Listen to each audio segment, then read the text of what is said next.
Star জলসা জি বাংলার বাইরে আর বেরোতে পারে না। তা যাই হোক, তার বাইরেও জগৎ আছে।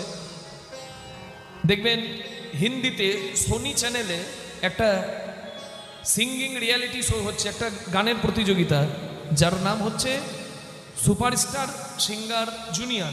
মানে বাচ্চাদের একটা অনুষ্ঠান হচ্ছে, সেখানে সারা ভারতের বাছাই করা ভালো ভালো গায়ক, ছোট্ট ছোট্ট ছেলে এমন গাইবে, আপনাকে দাঁড়িয়ে দাঁড়িয়ে শুনতে হবে। তা তারা এসেছে বিখ্যাত সারা ভারতে। তার মধ্যে একটা ছেলে এসে দাঁড়িয়েছে, তার নাম হচ্ছে ভাগবত দাস ব্রহ্মচারী। ছোট্ট ছেলে, তিলক, দাদা সঙ্গে তিলক, গলায় মালা, এসে দাঁড়িয়েছে অনুষ্ঠানে। ভাগবত দাস ব্রহ্মচারী তার নাম। বাবার হাতটি ধরে এসে দাঁড়িয়েছে। তখন ওখানকার যারা জাজ, বিচারক, তারা বলছে হ্যালো বাবু, হ্যালো।